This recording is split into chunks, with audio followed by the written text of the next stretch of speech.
Hello and welcome to another edition of Florida Sportsman Action Spotter Podcast. I'm Captain Rick Riles. Hey, we got a little different one planned for you this afternoon, a little fun one.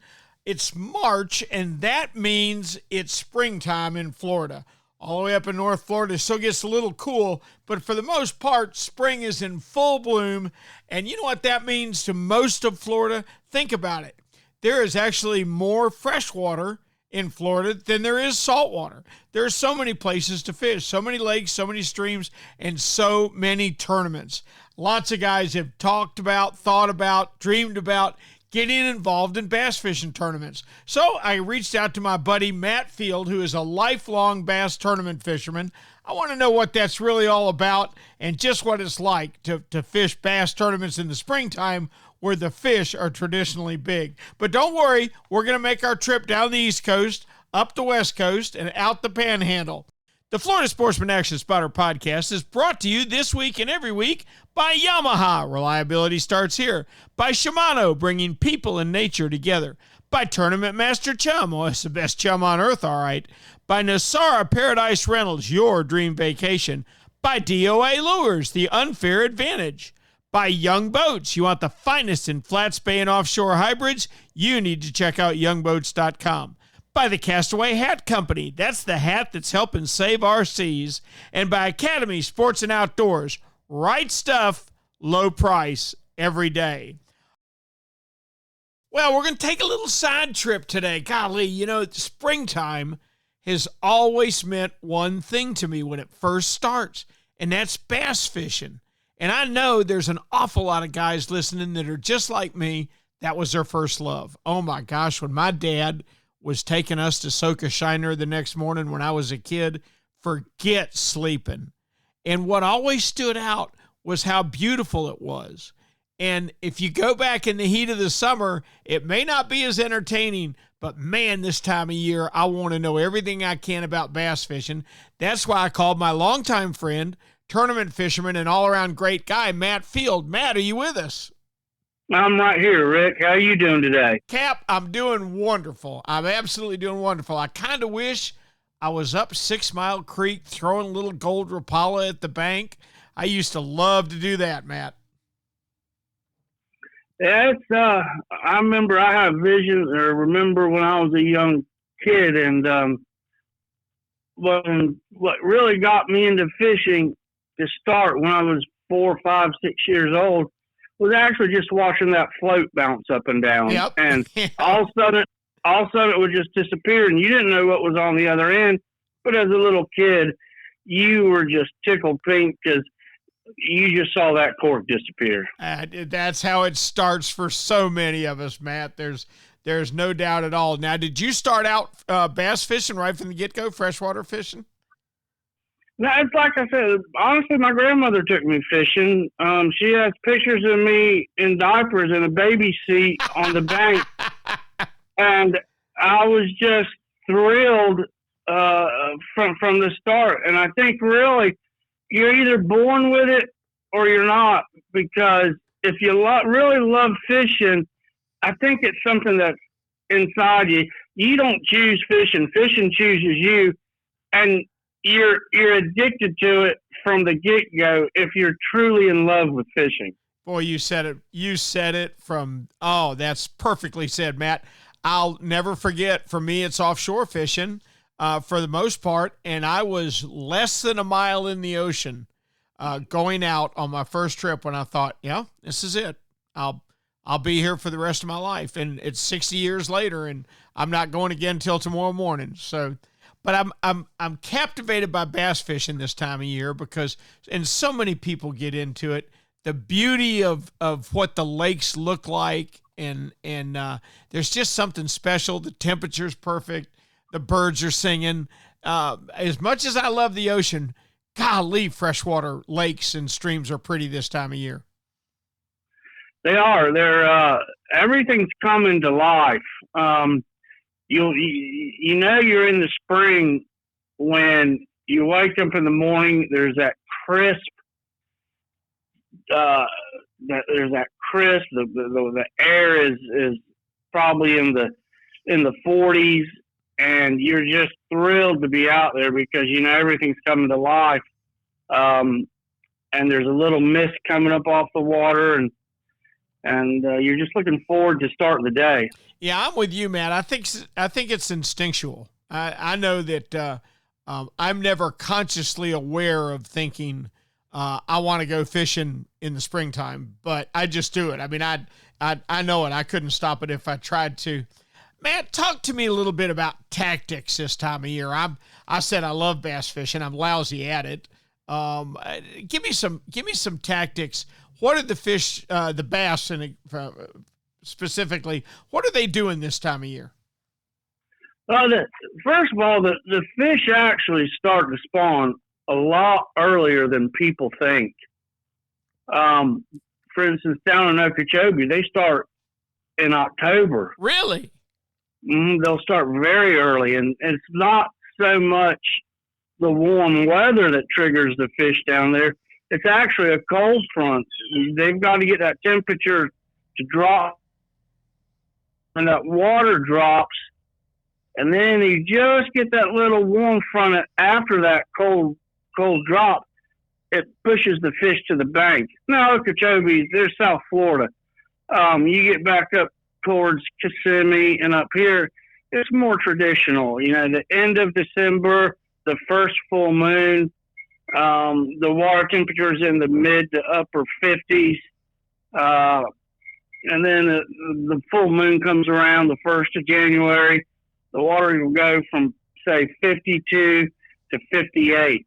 One of the biggest mistakes people think is these fish won't bed until it's 70 degrees. Well, everybody goes out, and at the end of January, they go, I saw fry. They already bedded out. Well, it takes 3 weeks or so for those eggs to hatch. So that means really those fish spawned about 3 weeks ago. Well, 3 weeks ago, it was January 1st. You were inside in the heater thinking, God, it's 58 degrees outside. They're not spawning. No, they actually are. Because the fry you saw at the end of January were actually spawned 3 weeks previous. So they start a lot earlier than people think. I see. That makes sense. Now let me ask you, what's the procedure like for them? I know the big females, I think, fan the beds out, don't they? No, not actually. It's the opposite. Huh. Everybody that says, "Oh, I don't keep the big females because I want to release them," and so, well, really, the male probably plays the biggest part in the spawn. When that water starts around 60 degrees, like I said, cooler than most people think, oh, they don't spawn until it's 70. They start around 60, 61, 62 around here, actually, 63. Because you got to remember, at night, the temperature will drop, but in the afternoon, it raises 4 or 5 degrees. Right. And you might have temperature that's 59 in the morning. At 2 o'clock in the afternoon, the temperature is 63, 64. But what that buck does, the male, it's referred to as a buck. Which is the smaller fish. Yes, the buck, the male bass, is typically 1 to 3 pounds. Okay. They move in, they'll fan the bed. They'll clear everything out. They'll take it, and it doesn't have to be sand. They'll fan a log. They'll fan a tusset, which is the base of a lily pad. Lily pads form a series of roots, and the roots are about the diameter of a softball, and they run like a garden hose underneath the surface. If you're in Everclear Lake, you'll see what I'm talking about. You'll see the roots down there. They'll fan those roots. That happens in places that it might be a little, instead of a hard bottom, it might be on a softer bottom, to where they get on top of that buck and they have something hard for those eggs to adhere to.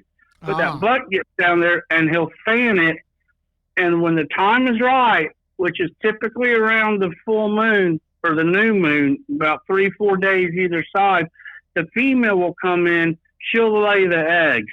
The female sticks around for a couple of days. For instance, if you're looking for a fish you got a tournament, say on Saturday, if you see a big female on Wednesday, the odds are she's not going to be there Friday. The buck will be there as long as a bad weather system doesn't come through and push them off.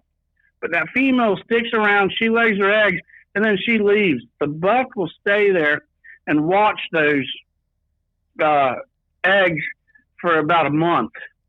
Huh. And so when people say, oh, I just keep the small ones, really you're probably doing more harm because that buck is the one that protects those fry when they hatch. I would assume as much as brim and fish like that like gar eggs, they probably pretty happy about being able to eat bass eggs too, wouldn't they, if you pulled the buck off? They will, absolutely. And that's the one thing about how you can find beds. When you're going down a bank or a flat, they don't, and these fish don't have to, everyone thinks, oh, they're on the bank. Well, they could be on a flat in open water somewhere. And this is in lakes, not so much river systems. But what they'll do is they'll come up and, like I said, they'll fan. But when you're looking for these areas where they're spawning, typically you'll go a quarter of a mile or so, and there won't be nothing. And then something about this one little area typically a lot of times it's the size of a basketball court. There'll be a cluster of fish. And when you see it, you'll see little bright areas if it's sand.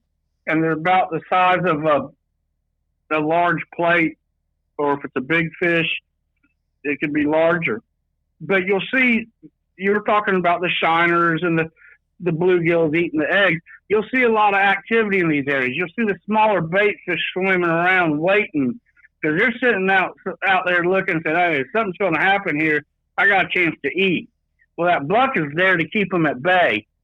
But you'll see all this activity. You'll see a lot of cruising fish. You'll see if you find an area that has 6, 7, 8, 9 beds, you'll see bucks moving in and out. You'll see some coming. You'll see some going. When I say coming and going, some fish coming from offshore moving up to prepare the beds for the female to come in at the next moon cycle. When you see these areas, keep an eye out for a lot of movement, and it's just not bass. If you see a bunch of shiners balled up, if you see bluegills balled up, they're there for a reason. They're there to try to feast on the spawn, kind of like grouper offshore. When the grouper get ready to spawn, everything in the ocean comes up to them because they know something's getting ready to happen.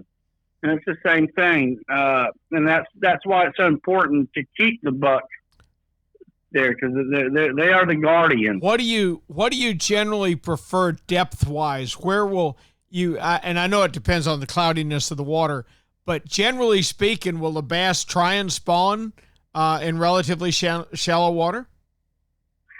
I've seen them spawn to where it was just barely enough to keep the water over their back.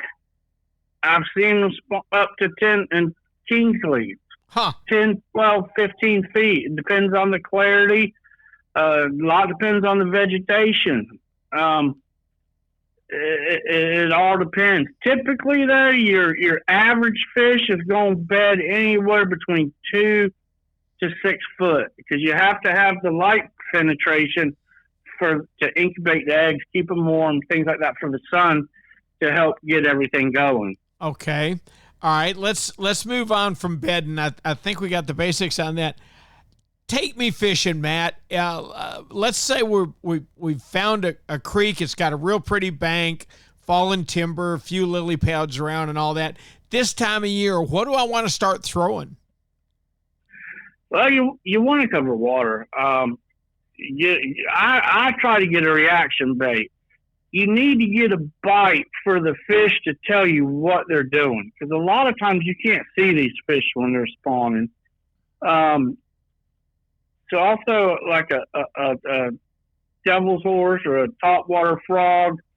Also look for, a lot of times when these fish move up, you'll see them swirling. Because that's when they swirl, they're actually chasing bait off the bed. I see. And so I'll go down the bank and I fish fairly. I fish quicker than most people because I throw a lot of top water. But once I get a bite, I'll stop and I'll slow down. The baits you can throw are typical. It's simple. I stick with Cincos, little speed worms, like by Zoom. Now, if I find a fish on a bed, then I'll downsize to like a creature bait, a small crawl, or a tube, or a Cinco. Those are about the 4 baits I'll throw. So, when you throw one, if you see a fish on a bed, you want to get something that can keep that bait in the bed. I'll use about a 1/4 ounce weight. Now, if there's a muck bottom, meaning mud, debris that's decayed, I'll go to a lighter weight so it doesn't hang up. But typically, I'll look for areas that I can pitch the Cincos and stuff to. And you don't have to see them. Remember I told you about lily pads, the cussets. If you see a pad bank, especially the pads that are isolated by themselves, you just pitch to them, because more likely January and February there's a fish somewhere around those pads if they're spawning in the area. That makes sense. Now, when you're in the pads, will you use a little heavier weight to carry you down through them? That's when I use the 1/4 ounce Cinco. I see. Okay. Because it doesn't hang up. And I'll use 20 pound test. I use straight fluorocarbon. But one of the biggest mistakes people make is when you're pitching 15, 20 feet. You're not very far away. A lot of these people, they do an ungodly hook set. Well, you do that in a 6-7 pound fish, you're going to break her off half the time. So when you're that close to a fish, you don't need to give it a gorilla hook set. A solid hook set, start with the rod tip low so you can get that fish coming to you. Don't set the hook.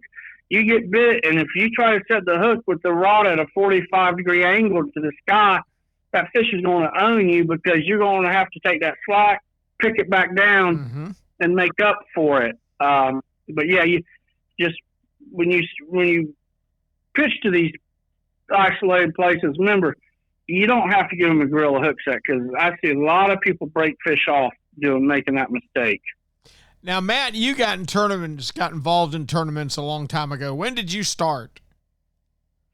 Gosh, I was fortunate. I went to school, I remember, at St. Paul's Catholic High School in Riverside, and one of my good friends, his uncle would take us out. So I was probably in 8th, 9th grade, and we were lucky he had an extra boat, and we'd actually go night fishing at Rodman on buzzbait. One of my favorite things to do, by the way. Yeah, we'd go to, but he at 8, 9 years old, they put us in a boat by ourselves, and they said, okay, y'all can fish from here to here, no further. But heck, nowadays, you probably look, you let 2 kids that are 8 years old at night in Rodman by themselves. Well, yeah, that's what we did. So I was lucky. I started at a very early age. Then I got into a bass club, started fishing those. And one of the best things you can do as a young person is to fish as a non-boater, because it forces you to fish with other people.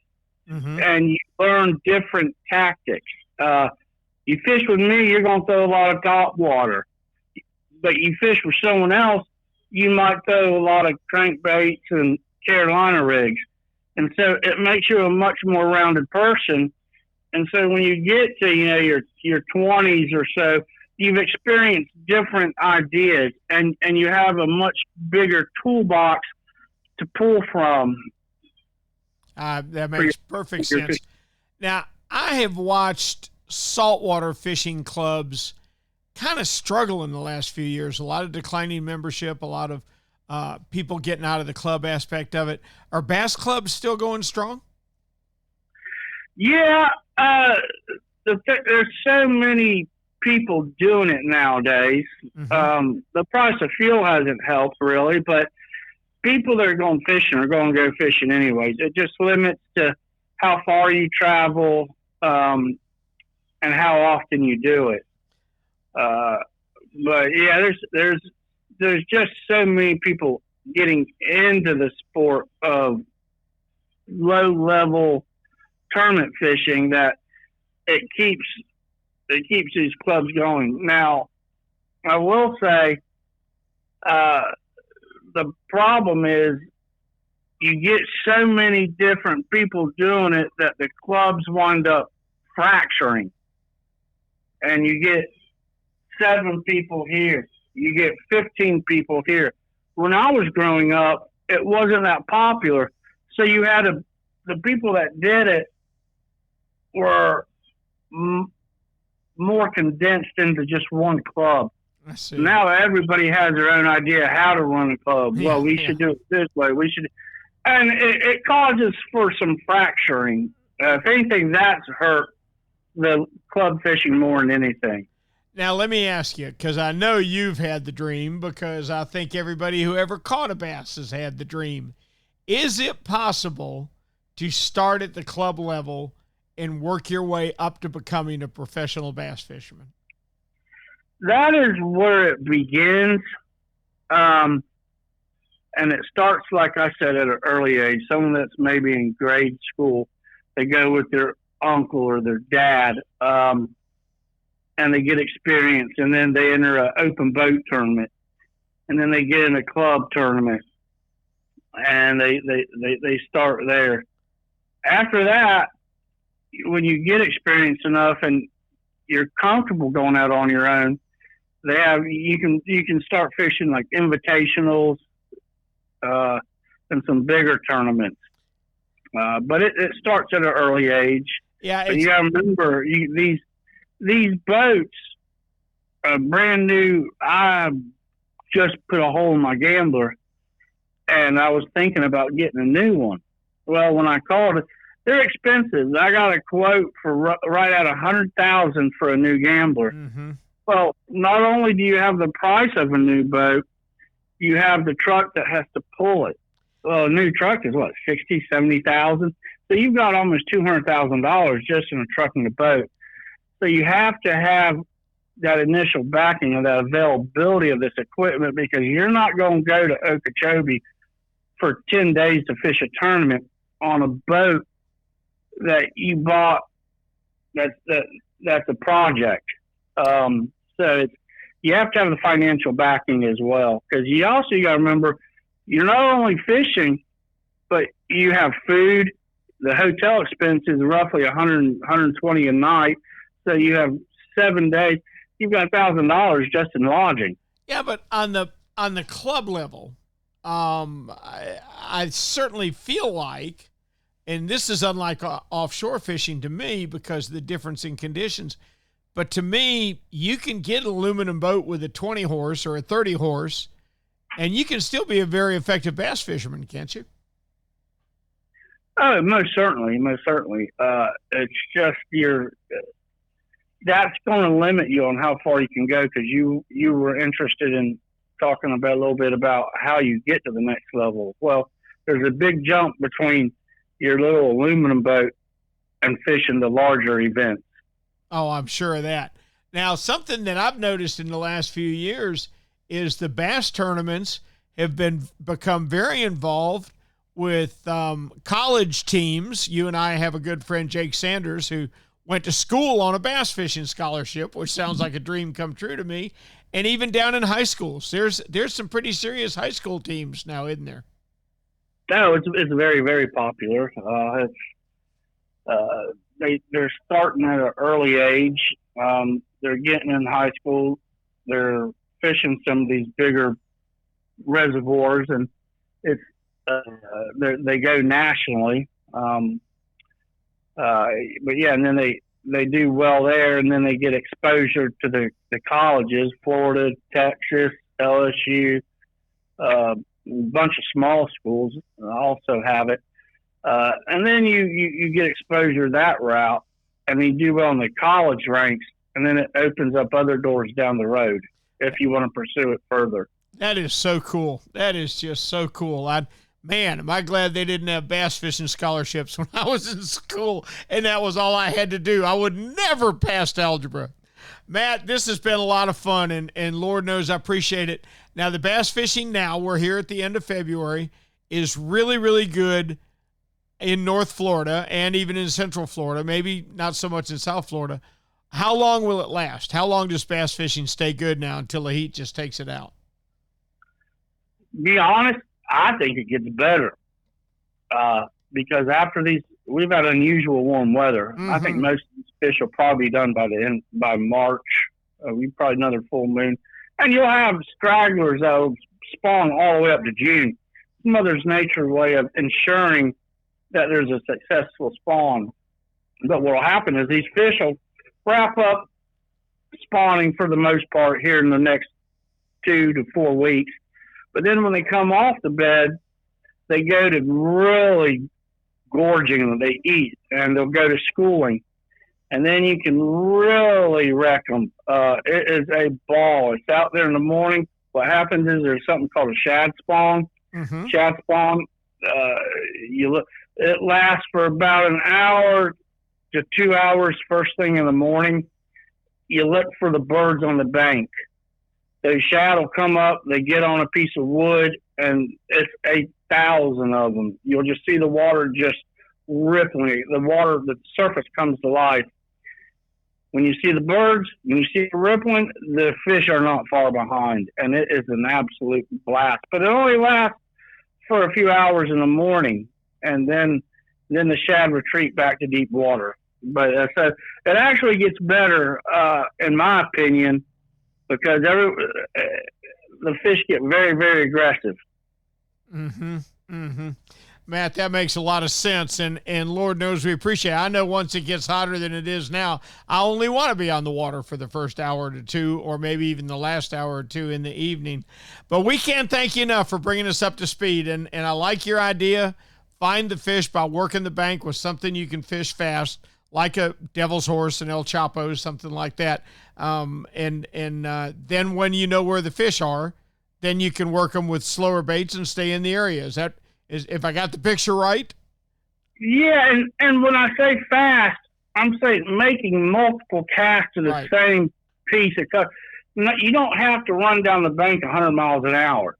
What I'm saying is just cover it thoroughly with like I'll use a devil's horse, and if I see action or something, when I say fish fast, I mean go out there, hit your target, and repeatedly do it.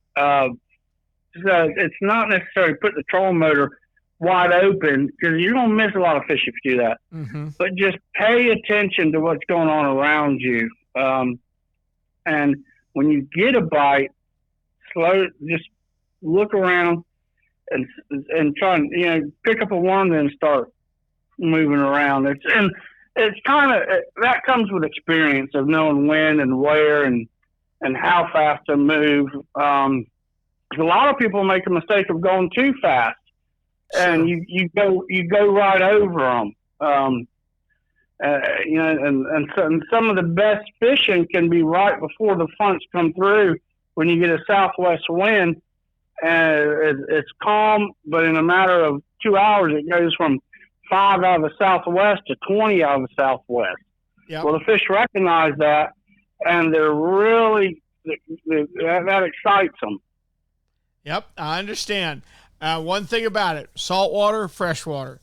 Pay attention to what's going on around you. Some things never change. Matt, we can't thank you enough, buddy. I'm sure you got this time of year, you'll be fishing tournaments most weekends once your boat's squared away, right? Yeah, I don't fish as much as I used to be honest with you, at the tournaments. It's just I've gotten to where I'm doing other things fishing wise, but I wanted to tell you, for people out there, look up Gerald Swindle. He explains for these kids how to get into it and how to maximize your returns on things that you can bring into fishing from the outside. Like you said, what can you do to sell my product? Right. That's what sponsors want to know. Yes, it's called Controlling Your Future with a Positive Mindset by Gerald Swindle. Gotcha. He explains it excellent, and he fishes. He's on the Toyota staff. He fishes with Terry Scroggins, and it's a good listen for everything in life, just not fishing. Gotcha. Matt, we appreciate it ever so much. Please promise me you'll stay in touch. I'll probably talk to you about every other day, Rick. You ain't got to worry about that. I hope so, Cap. All right, let's talk again soon. We appreciate it ever so much. Our thanks to Matt Field for a great report from the freshwater today. Taught us a little bit about catching bass, how to cover the bank, what you're looking for. I like that. I like that a lot. In fact, I just might be on a creek somewhere this afternoon. I hope so. The year was 1953 when one of the true pioneers of big game fishing just hung it up. No, it wasn't any of our podcasters. It was none other than Ernest Hemingway. I just don't want to do it anymore, he's credited with saying. The tackle has become so sophisticated, the fish just don't have a chance. Can you imagine walking him through the aisles of Strike Zone Fishing and showing him the latest and greatest from Shimano? Can you imagine handing him a Saragusa spinner that weighs less than his bait did and could put more torque on a rampaging tuna than the giant old reels of his day? No, Ernest, I'm afraid you left us way too early. The fights with great fish still go on today, and sometimes we still get beat. But if I were a sea monster of your day, I think I'd still rather do battle with you than face the tools that Shimano has stocked in Strike Zone Fishing 68 years later. Let's get our trip around the state started with a visit with the captain himself from Northeast Florida, the man that knows every redfish on a first-name basis, Captain David Voorhees. David, are your children behaving themselves? Are you catching fish? Oh, my goodness, Rick. It was just an unbelievable week this week, just incredible. Nobody's told these fish we still got a few more weeks of winter left. They think it's springtime. They have gone into a springtime mode. It was a springtime bite this week, and not just with redfish, but it seemed like a lot of other different species too. Sheephead. There was a lot of yellowmouth trout being caught this time. I think this seems like, and they're all rode up, Rick, so it seems like they spawn at a different time than the specks. I'm not sure of that, but, almost looking at these fish, you could tell they're pretty fat. And they were all really, really nice-sized yellowmouth trout, or silver trout. In some places they're called the silver trout. Up here in Northeast Florida, we refer to them as yellowmouth trout. And then we also have the weakfish here, which is what is called the gray trout in some places, but we can actually catch all three species of trout here, and it's been an incredible week. And Rick, I want to talk about tides because it seemed like the tides were so important this week. You really wanted to fish that last part of the outgoing. The old timers always said the best time to fish was the last 3 hours of that outgoing and 1 hour of the incoming. And man, that really held true this past week. And if you're not getting the Florida Sportsman magazine, you need to get it for the tide chart. They have the best tide chart in the back of the magazine, and I absolutely love it. But not just the tide chart, people. You have to look at the very bottom of the tide chart. They're going to give you the phases of the moon, and that's when the moon is on the horizon, when it's setting, when it's rising, and then when the moon is straight overhead and straight underneath us. So when the moon is over and under, we call those major feeds. And when they're on either horizon, either rising or setting, we call those minor feeds. So that's important. You need to start paying attention to that. If you're not paying attention to it, I sort of suggest, Florida Sportsman doesn't put that in the magazine just for looks. There's a reason it's there, and a lot of people go by that. It's old school stuff, but I think it's still applicable to our fishing that we do today. So, pay attention to that. Big sheephead I'm hearing offshore, in the 7 to 8 pound range. I caught my biggest sheephead this week, which was a 9-pounder. And boy, I could not imagine catching one any bigger than that on the light tackle that I use. It was absolutely a blast. Yeah, I'm telling you, there's been a bunch of them. I talked with Captain Roger Walker today. He got a dozen offshore and said his buddy had 15. And And we have seen better offshore sheepshead fishing, but not in a long time. It looks like it's starting out to be a very, very good spring for the offshore sheepshead. And it seems like, David, once you get more than 10 miles offshore, that's the end of it. They all those fish seem to be scattered in the 3 to 10 mile range, but there's been quite a few of them. Probably, what are they waiting to come in, huh, Rick? Or I think they spawn on those wrecks offshore, David. I do. We've caught them out there where they were just full of roe and just milking when you bring them over the side of the boat, and we've seen that a lot. So those big fish, that's a good thing. But you know what? We also need to be aware that we are taking fish during their spawn. So by all means, take what you need, but leave the rest, and so we continue to have a spawn every year. But that's a great report, David. Now, I know I've enjoyed talking to you all week this week because red fishing has just been so good. And, you and I both believe that we've got the proper limits in place now. And if it's good now, it's probably only going to get better. I totally agree with you, Rick. And I cannot remember the last time I can say I went 4 days in a row. We limited out every day this week, which doesn't say much. It says, each guy caught his one keeper red. That doesn't say much. But what does say a lot was we had 4 days in a row where we actually boated anywhere from 15 to 20 keeper reds. And I'm talking upper slot, nice reds. That's some really good fishing, David. One more question as I'll let you go. Are they back in the skinny water? No, they were up on the mud flats. We got a lot of them on the mud flats. And then at low tide, we got a lot of them, on those deeper drops. But our best bet this week was those mud flats. We're seeing water temperature come up all the way to 70 degrees. That's good. In February. Yep, that's real good. Cap, that's unusual in itself. I just hope it doesn't mean we're in for a rough summer. We'll see. We still got another month that we are apt to see a cold front, and I for one, kind of hope we do. David, we appreciate it so much. Please tell me we can check with you next week. Oh, I'm looking forward to it, Whit. Me too, Cap. Thank you, David. Captain David Voorhees from right here in Northeast Florida. I'll bet you don't even remember the days that all us cool kids would rub baby oil mixed with iodine to help us get even darker in the summertime. Being burnt was cool, and even if you weren't a surfing legend, you sure looked the part. Oh, man, if a bunch of us old guys paid the price for our vanity. We never knew the skin problem and health damage that awaited us. Today's fishermen have the options of being so much healthier in the sun than we ever thought of. Thanks in no small part to the Castaway Hat Company, who not only provides our podcasters with Castaway straw hats, but they make the coolest prints on the underside of the brims you ever saw. You may think your Bimini top or T-top blocks the sun, but as an awful lot of us OGs can tell you, you can't have enough protection from sun damage.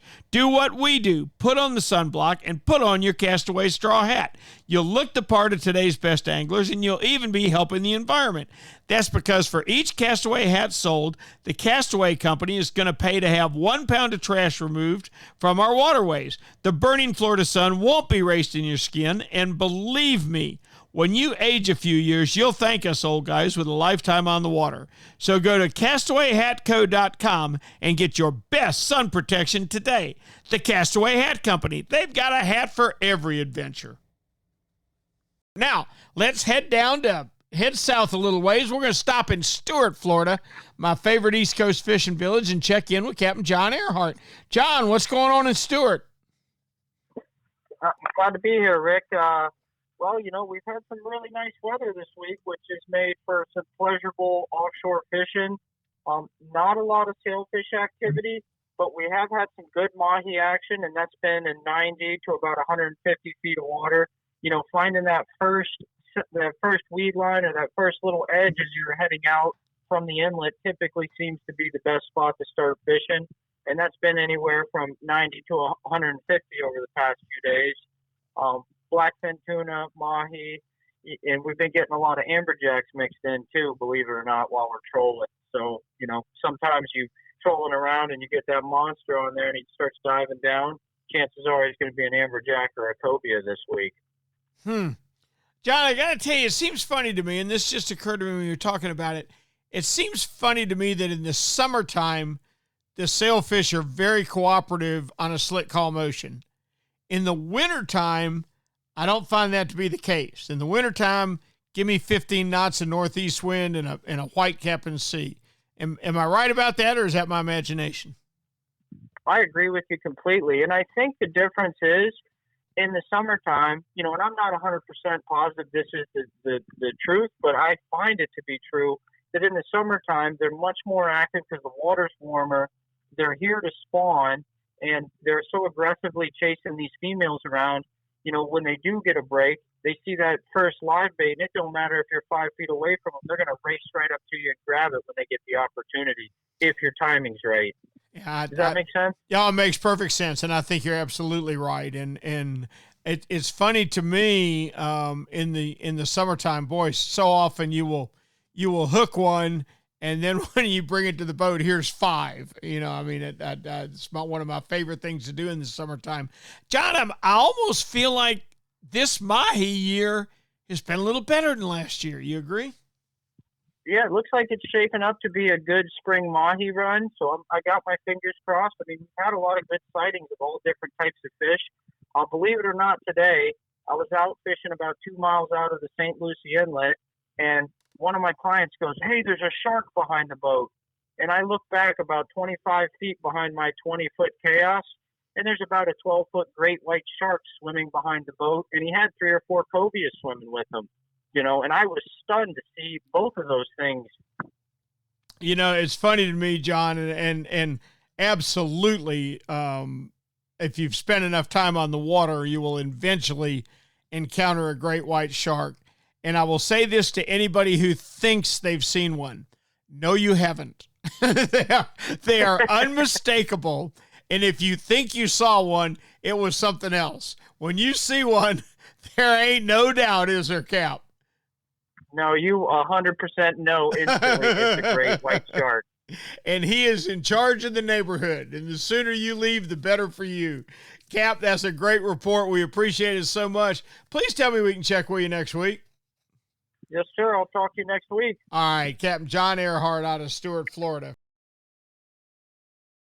Let's head down to Miami and check in with the Dean of Miami Charter Boat Captains, none other than the great Ray Rocher. Captain Ray, how we doing?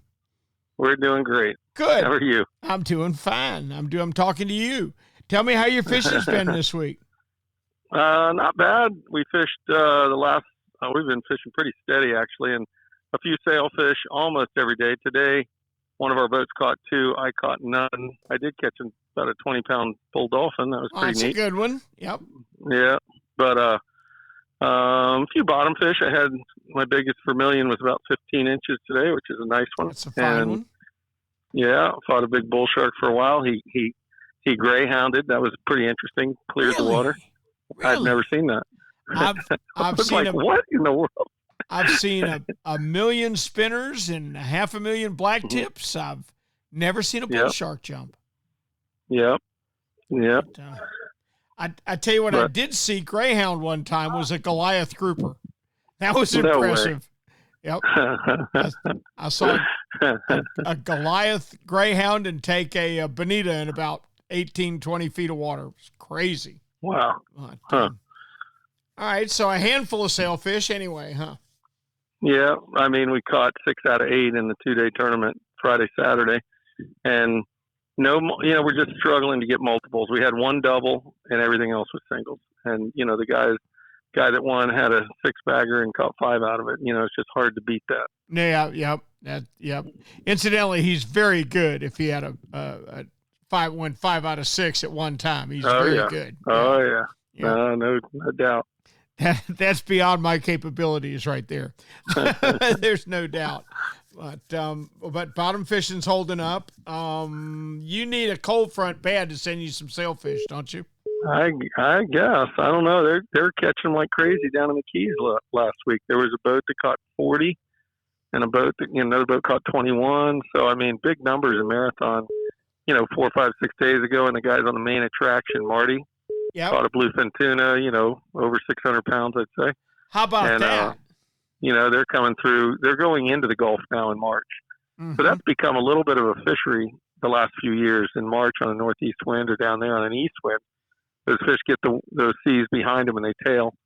And, they're seeing schools of bluefin like you might see in Bimini in May and June. So, it's kind of the same stock of fish going into the Gulf now, and then May and June they'll be going the other way, going north. Yeah, just about this time last year, I remember Alex Adler caught one on the Kalex and went in that evening and called his customer and said, look, if you're going to get a shot, it might well be tomorrow. And I'll be darned if they didn't get another one the next day. Yeah, it was Johnny Morris. Oh, that's right. That's right. It was Johnny. Yeah. I remember that now. Yep. That's yeah, he used to fish with Johnny when I was a kid over in Cat Cay on the tracker.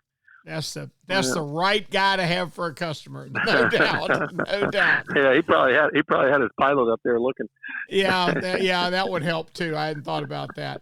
And I got to tell you, Ray, I'm getting outfished up here something horribly on the cobia run by guys with drones. No kidding. I'm sitting there thinking I'm going down the beach and I'm in my tower and I'm going down the beach and I'm not seeing anything, and this little 22 Pathfinder keeps flying by me and stopping and casting and catching fish, and my crew's looking at me like, what are you, blind? How's this guy doing this? And then he lands his drone and takes off. Well, those young whippersnappers are pretty smart, aren't they? Pretty smart. Indeed they are. So much for the old salts. Cap, as always, we appreciate the heck out of it. Please tell me we can check with you next week. Yes, sir. I look forward to it so much. Captain Ray Rocher out of Miami, Florida. You know what Yamaha Outboards love? The genuine formula and consistency of Yamalu marine engine oils. What? Outboards are subjected to punishing conditions like high loads, salt, and humidity, a mix that automotive oils can't handle. Yamalu full synthetic and marine performance formulas are certified to protect against friction and corrosion for reliable performance every time. Find Yamalu marine oils at your nearest Yamaha Outboard dealer. Locate them at yamahaoutboards.com/dealers. Yamaha, reliability starts here.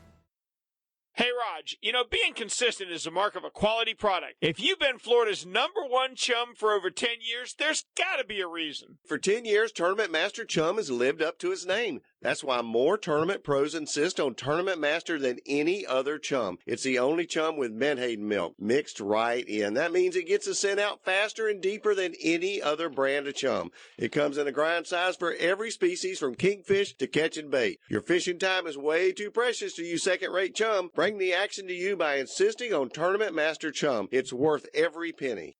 When you're ready for the finest in custom-made flat spay or inshore-offshore hybrids, you are ready to meet the Young family in Inglis, Florida. For over 21 years, the Young family has built custom boats one at a time for every type of fishing. Nothing can sneak up on a flat quite like the Gulf Shore flats boats, and I've never fished a better hybrid than the Young 24s and 27s. Rob Young is a naval architect who takes tremendous pride in each and every build for each and every customer that wants their boat custom built exactly the way they want it. Is it time for you to move up? Are you ready to own the finest boat built? Then you need to visit the Young Boat facility in Inglis, Florida, or check them out online at youngboats.com.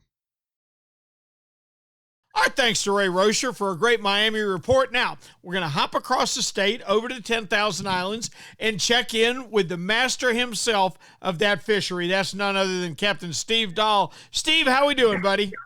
You know what, Rick? I've been better. I've been worse. Oh, yeah? So, yeah, I have, I can't remember being a lot better, to be honest with you. I think things are pretty darn good.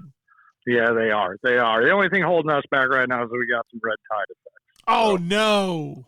Yeah, we do. It's unseasonably warm down here, and our water temps are probably about a good 6-7 degrees warmer than they should be. And that's kind of fueling some things. We got a little bit of a fish kill going on right now, and our winds aren't helping. We've got some southwest winds that are really just pushing it more inland. And forecast looks like it's going to stay that way for a couple of days. So, we grind through it. So, my recommendations is, kind of scrap your offshore and nearshore, plans, because that's kind of the root of where everything's kind of festering in the back country. I would try to get, leverage, go out for breakfast and try to get out a little bit later, maybe like a mid-morning, late morning start, fish through the afternoon. and try to get those higher tide cycles, and try to really get push as far back in the backcountry as you can. We've got plenty of areas, obviously, to spread out. That seems to be it. Find some current so you can get some running water, and that's kind of the game plan right now. All right, let me see if I understand that. High tide is less affected by red tide. Your fishing will generally be a little more tolerable during high tide? Yeah, it just seems like there's more water, and that kind of, seems like it dilutes it a little bit, and it also allows fish to get in the back and find, some better oxygenated water. And that's really what, we're looking for at this point is, just trying to find some bays that maybe have some little bit deeper water in it, some area passes, which we have a ton of that actually flow like rivers. They always generally have some current in them, and that's yielding some fish. The passes, we're getting some trout and some black drum because it's that kind of time of year. The backcountry, we're getting the redfish have actually turned on, which is a good thing. And the snook are starting to wane a little bit, albeit they should be loving these higher water temperatures, but we're just not seeing the numbers that we were seeing, a few weeks ago. So, it happens, and, we're chasing, you got to evolve. This is my whole thing I always talk about. You got to fish the moment, not the memory. So, you got to figure out a way to get, find some clean water that's not getting affected. And, there's generally the plus side of that is the fish generally try to bunch up in that time too. They want that good water. So if you find them, you're probably going to have a hell of a good day. Now let me ask you something, Steve. Do you feel like some species are more susceptible to the red tide than others? Oh, I do. Yeah. I mean, our mullet really are the first ones to kind of, perish. And the trout are really fragile. I mean, as we all know, trout are pretty hard to keep alive. And, so unfortunately those, get, hit pretty hard. I would say, snook are probably number 3 in that list. Redfish are pretty hardy, I mean, if it's a really, really bad red tide, like we had back in 2018, I think we're gonna, that's when you see, some really, really big fish kills, but I don't think we're even close to that. So it's, more of a nuisance right now, but we're kind of grinding through it. So. Now, let me ask you one more, and I appreciate your help on this. Here on the East Coast, we know very little about red tide. Yep. Red tide, of course, is a natural occurring phenomenon, but is it getting worse, and is it the rise in water temperatures that you attribute it to? Yes, it's getting worse. Water temperature definitely has a play to it, but I'm going to go right back to just the countless numbers of people that are moving to Florida. It's kind of a double-edged sword. Sure. It's helping our economy, but we just don't have the infrastructure anymore to support the sheer numbers that are just, flooding to Florida in general, let alone Southwest Florida. So it's really starting to rear its head, unfortunately, on our ecosystem. And, this is more of a problem year in and year out than it is, to your point, it is a naturally occurring thing. It does happen. It's present a lot, down in our area, but not, it's generally offshore in patches. We just generally don't get the fish kills. But since 2018, we've had it more than once. Let's put it that way. And this one's rearing its head again. So Gotcha. Fingers crossed. Well, Cap, fingers are crossed and prayers are said, and they're coming your way. And I'm going to count on the fact that next week we've got a better report and you're back to your normal chipper self. How's that? Yeah, let's do it. I'm with you. I'm making the best of it. I'm glass half full. That's the reality of it all. I know you are, Cap. Thanks so much, Steve. We appreciate it. Yeah, thank you. Hey, it's finally fall, and how many of us have been waiting for the magic of the mullet run to start? There are literally miles of mullet moving along just about every area of Florida coastline. What you need to cash in on the tarpon, snook, reds, trout, sharks, etc. that are feeding on the poor fingerlings is the perfect mullet imitation. Well, for my money, you can skip all the high-dollar made-in-China mullet imitators. For me and all the podcasters I've talked with, the perfect mullet imitation is made right here in Stuart, Florida, and it's the D.O.A. Bait Buster. Mark Nichols, the owner and manufacturer of D.O.A., spent years designing different bait busters to swim shallow, medium, or deep. What makes the bait buster so special? I'll tell you what I think. I think it's the tail. If your bait buster is moving, the tail is flapping. No predator can stand that tail flapping in his face. The D.O.A. bait buster. It's the perfect mullet run bait. Now, let's head on out the Panhandle. But before we leave Florida, we got to check in with the Destin, Pensacola area and Captain Tyler Massey. Cap, how we doing? I'm doing good, Rick. How are you guys? Outstanding, buddy. Outstanding. How's your fishing been this week? Fishing's been pretty good. Doing a little bit of offshore bottom fishing and also some inshore fishing. So we'll start with the inshore stuff. As we move into the springtime, our water's warming up. We got some fish are starting to make a move in our area. So our sheep's head, like we've been talking about, they're starting to move towards the pass a little bit. And as we get into March and in the beginning of April, these fish are going to bunch up in big schools and be a little bit more easy to catch. Sheep's head, they can be kind of finicky sometimes. Especially when they're on the bridge pilings and that kind of stuff. It just makes them more difficult to catch. But once they get into the pass in those big schools, they're going to be feeding and get ready to go spawn. So it's a lot easier to catch them. And, I think for most people, it's an easier way to, easier time to catch them for sure. Mm-hmm. Yeah.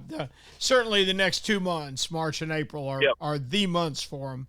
And, but we do need to understand, Tyler, that's a spawning aggregate, and let's take what we need out of it. But, for the most part, our future depends on that spawn going ahead and happening. There ain't no doubt about that. Definitely does.